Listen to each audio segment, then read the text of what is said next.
A customer's given the scooter to us to get it repaired. She says what's happening is when she's pressing the hazard switch here on the tiller head, it stays on. So that sits on, hazards are flashing away, let's switch it off, it's not switching off. So there's a problem inside the switch. Now you can sometimes get it by giving it a wee flick. Oh, there you go. So a wee flick will get it back off, but as I say, that's not handy if you've not got the strength to do that. So what we're going to do is we're going to take the tiller head off. This particular one underneath at 8, you've got a screw here, and then you've got a couple, one here on the side there and one on the other side. So we take that off, dismantle it, and I'll just show you how to do that. And what we'll do is we'll replace the hazard switch. The horn's okay, the horn's working fine, so what we'll do now, take these screws off and lift it off.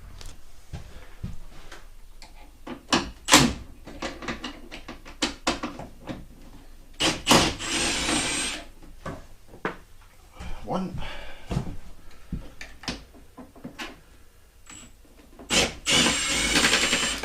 Two. And last but not least, number 3. All you have to do is physically lift it up, and there's a fending article here. It looks very clean inside. There's no sign of any fault inside here, but what it is, these switches, you could rotate this part at the bottom and it comes off quite easily, but what we tend to do is super glue this before we switch it on, so that doesn't happen to let any condensation in here. So I'll show you how the front circuit board looks like. Okay, that's the circuit board you can see here. It's all the wires leading off onto all the switches and the controls. So what we recommend people to do is to take pictures of where all the connections come. You've got that connector here, you've got this connector here, that one here, so you can't really go wrong. So you remove all this and take this to the workbench or work in situ, but because I'm showing you how to do it, I'm going to take it off and we'll head over to the workbench and dismantle the hazard switch. So now we've got the tiller head on the workbench, your hazard switch. You can see dirt along there, a bit of rust there, so it's going to be kind of faulty inside it. So what we need to do is remove these wires, unsolder them from here. Now if you don't have a soldering iron, we can pre-solder this for you if you want. Just let us know. Put connectors on, so you only have to cut the wires here and then join them together. Doesn't matter which way you put them on. It's a DC system, so it doesn't matter which way you put the wires on, here or here, as long as you put the green one. This is a horn switch that we had pre-wired for a customer, and that'll be shipped out tomorrow. Now, so what we need to do, if we're going to solder, I'm not going to cut the wires, I'm going to resolder a new one on here. So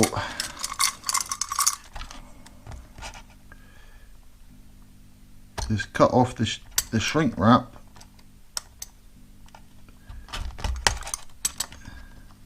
to gain access to the solder, so we can unsolder the wires. There you go. So I'm soldering iron now, so always best to put a bit of solder on it to heat it up. There you go. 1.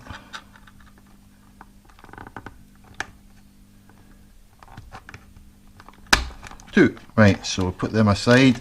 Now we need to undo the nut here off the, this is 13mm, this fits on it nicely. Let's see if we can get it, oh there you go, let's turn the,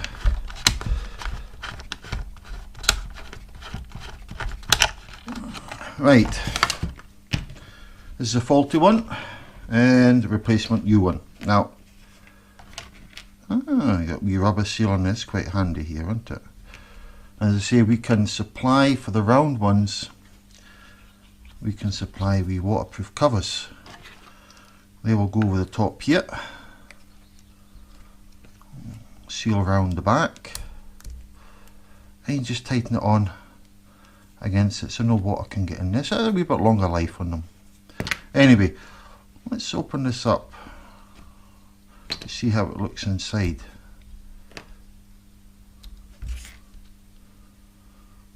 Yeah.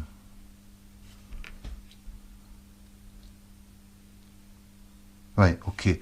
All the contacts here look very clean. No issues with that, but if you have a look closely inside there, there's a lot of rust inside, so that's caused the mechanism to fail. Simple as that. Now, I must say this is actually very clean. I have opened quite a lot of them. This is rusted. You can't see how shiny it is at all. I don't actually have any to show you, but imagine that's rusty, and what it is when you press the button, this makes contact, getting the current to flow through here and out there, and that puts the hazard on. And then you press it again and it comes back off again, but there's a problem inside here. There's a linkage is inside there that's causing it not to work properly, and that's most likely due to water. Okay, now what we recommend to do, if you get it from us, it'll be pre-sealed. By that I mean is I open that slightly, because if that comes out you lose all these wee bits and pieces. So what we do, let's find some glue.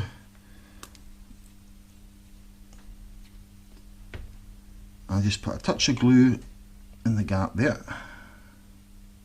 just a touch, and watch my fingers, and then I just tighten it nice and gently, no over tighten it, and leave that for a couple of minutes. Now that in itself will stop that from falling apart when you get it, or if it's slack inside the tiller head and it starts to rotate with the wires, it starts to undo itself. Let me just get the excess glue off here so I don't super glue my hands onto it. Right, so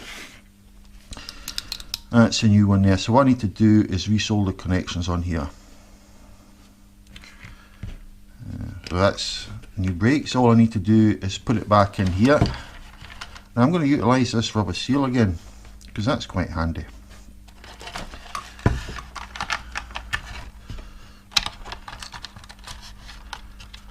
Yeah, there's a rubber seal there as well. Stops the water from coming in. Most likely that's why it's in such a good condition.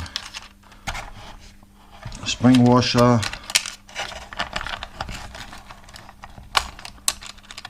Nut.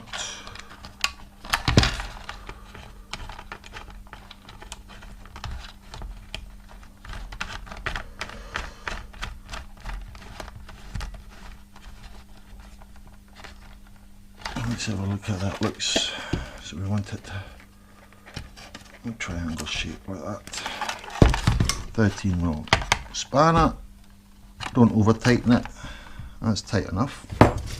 What I've seen some companies do, also put a bit of glue on here to stop it from rotating, or to stop the nut from coming. And the glue is not super glue you use, it's kind of glue that you, that kind of glue there, and a glue gun. That's the kind of glue you would use. So what I need to do, take these bits off. Right, so a couple of bits of shrink wrap. Slacken this off just a wee bit so I can turn this so I can see both connections here. Makes it a wee bit, and then I'll tighten it back up again. So we've got the heat shrink on the wires.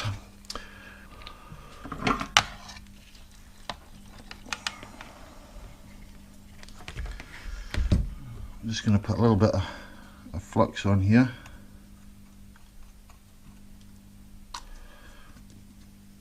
Now when these switches are designed for holes in here, so you can put the wire through there and then solder over the top. I'm just going to solder over the top of them, it's easier, quicker. So I'm going to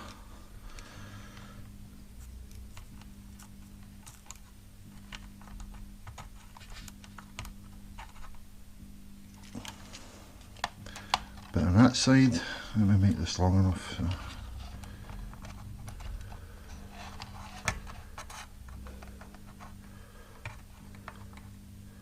Bit on that side.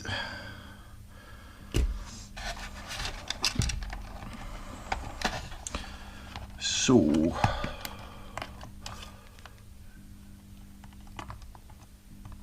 this is a bit you can need more hands for this one.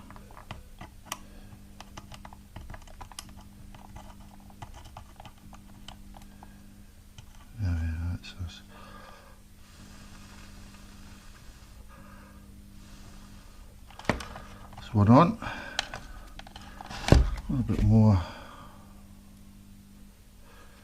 that's not much.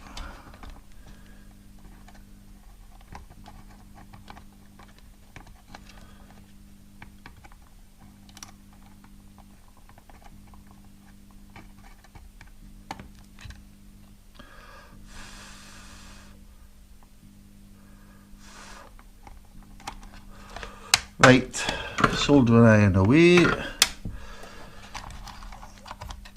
heat shrink over the top.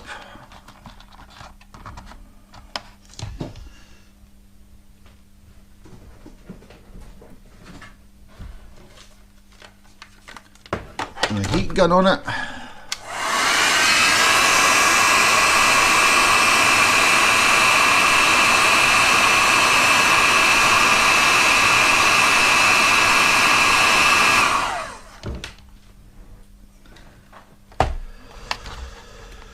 Okay, and I'm going to put this back to there so it looks better, and tighten it back up again.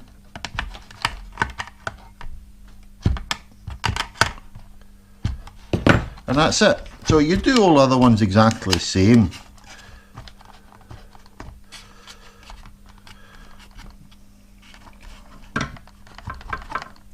So that's more or less it. So a new switch, bit of super glue in there to stop it from unturning itself or coming off.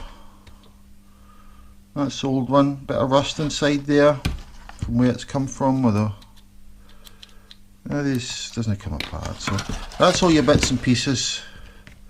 Very small spring. That's the reason why we super glue it, so that you don't lose all these wee bits and pieces.